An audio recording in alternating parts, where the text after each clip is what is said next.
Hi, everyone, and welcome to the special simulcast of the Neil Haley Show and celebrity interviews live from the Grotto with Greg Hanna. Greg, what's going on, man? How are you? Doing fantastic, Neil. How are you? I'm doing fantastic. And I have to ask you, were you a fan of the Waltons growing up? Did I you? sure was. Uh, Thursday nights with the family. Enjoyed it oh, very much. that's and you can tell me more stories about it. But our guest today, I'm really excited to welcome Judy Norton.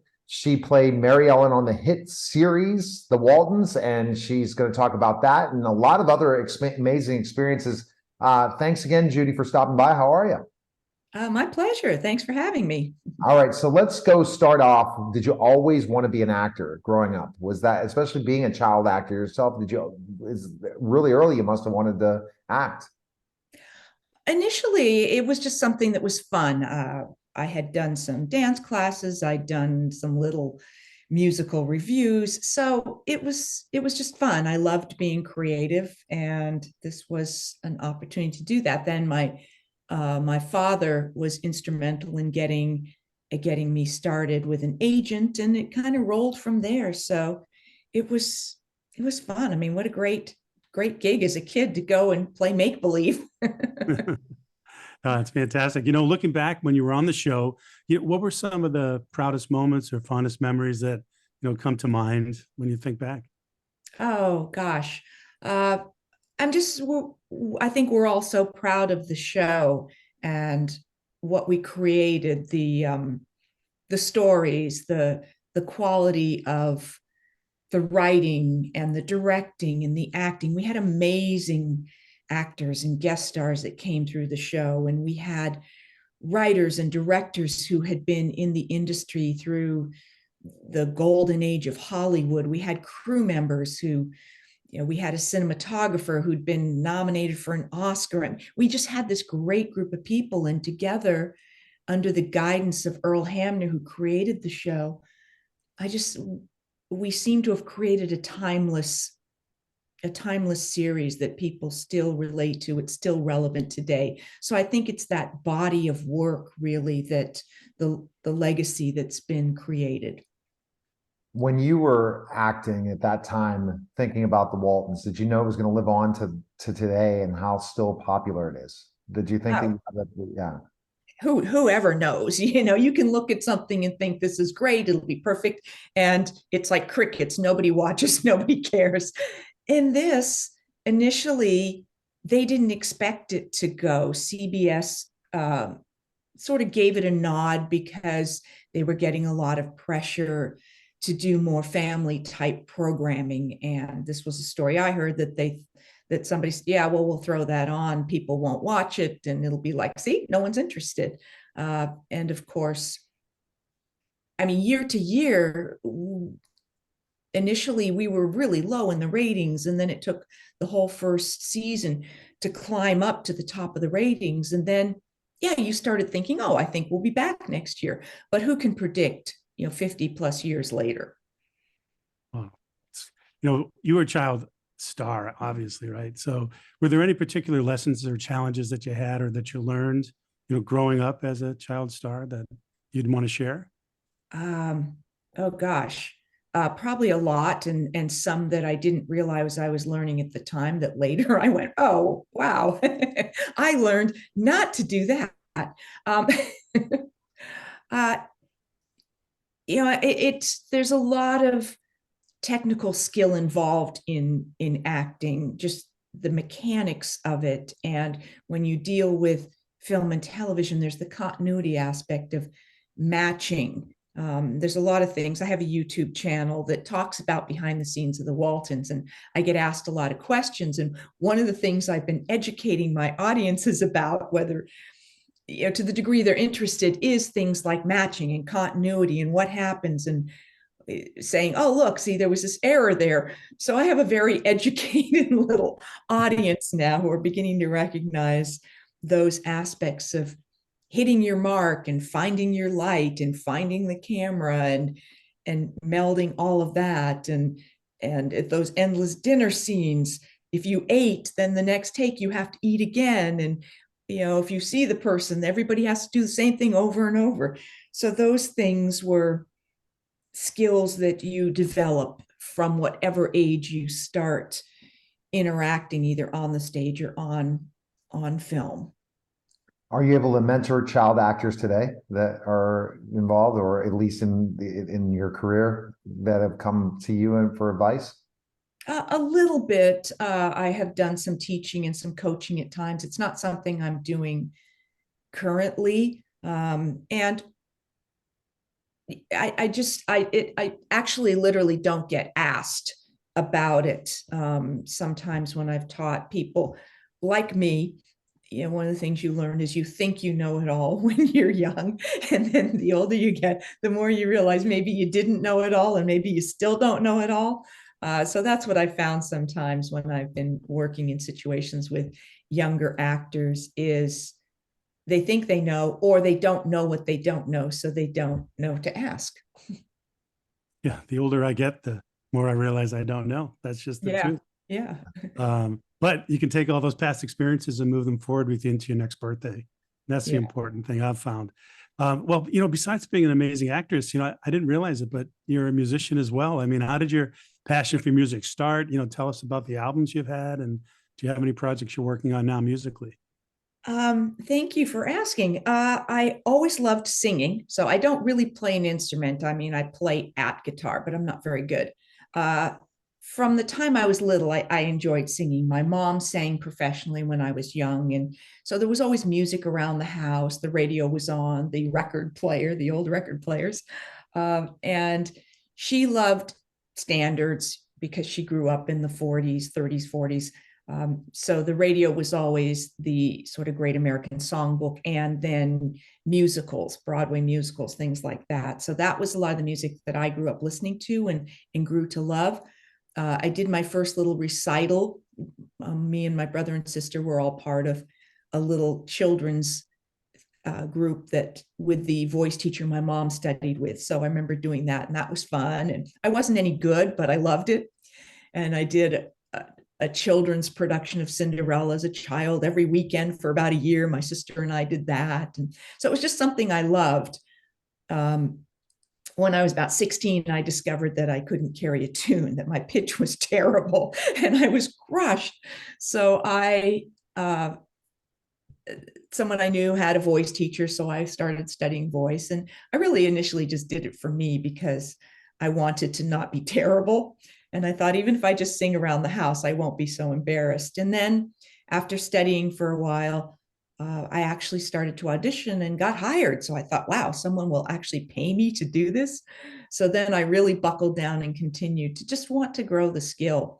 And I did I have had a chance to do musicals, and then was able to do some concert work. And then, I have a couple of CDs that I recorded. One was a live sort of cabaret show that we turned into a live CD, a live recording. And then just last year, I released a Christmas CD, which I'd always wanted to do. So that was one of my sort of COVID projects when we couldn't all get together and do things. I thought, well, I've always wanted to do this, and I can work on this at home. So that was just released last year.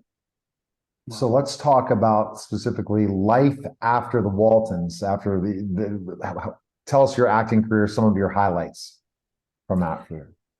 Well, after the series ended, I started doing a lot more theater, because the whole thing about typecasting is a reality. It's like, well, you're too recognizable on TV. People will think, oh, there's Mary Ellen. But in theater, it was great because people would come see me on stage. So I did that. And then I had an opportunity to start moving behind the scenes and worked for a theater company in Canada for 8 years, writing and directing. So that was a great new training ground about that side of things, being behind the scenes and a small production team and everything it took to put a show together.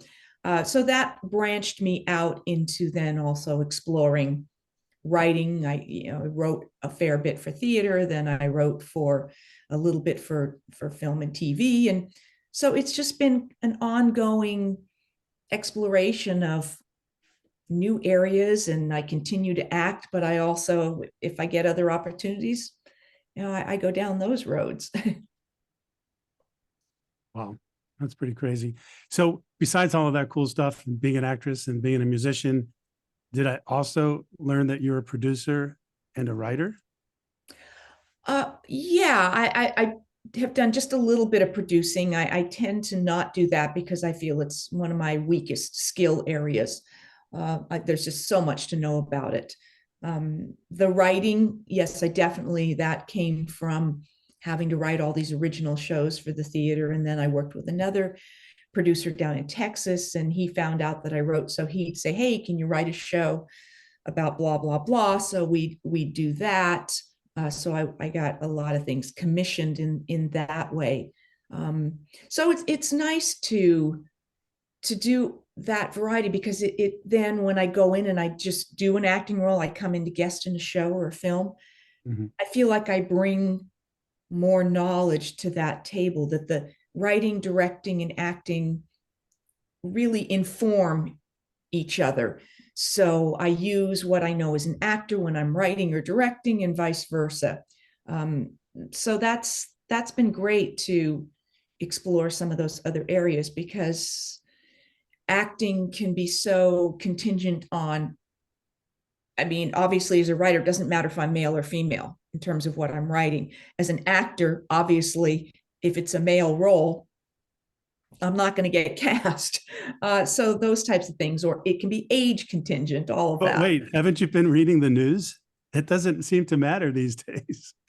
Well, it can be true, but sometimes it really does matter. Or I can't play a 15-year-old on screen anymore. Or so there's those things that just make sense. And sometimes it is just colorblind and gender blind, and that's great too.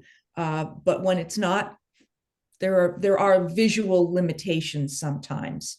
So writing and directing, that doesn't so much matter, and a lot more, there's an ongoing push to create more opportunity for women and for older people in general. And in the film and television industry, older women is not the strongest category to be looking for work. Which is unfortunate in our society today, that as we get older, sometimes it can seem like, even though we have all this extra experience, it isn't valued the way it should be. Mhm.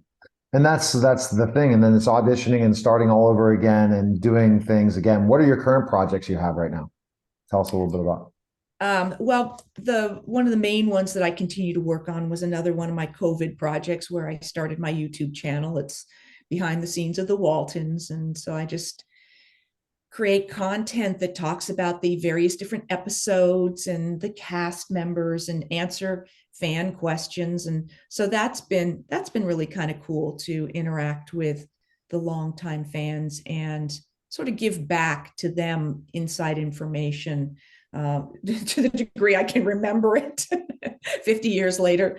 So that's been an ongoing thing. And then I shot a short film that we just released online last year, and that's Space Limbo. That's on YouTube as well. So if people want to check out my little short film, that was a COVID project. So those types of things. And there's always scripts I sort of am playing with, developing and stuff. I have another project that we're just finishing an edit on, that is sort of a speculative project, a pilot concept on a show. So we're going to be pitching that as soon as we finish up the edit. So I'm kind of freelancing and enjoying the fact that I'm not working 5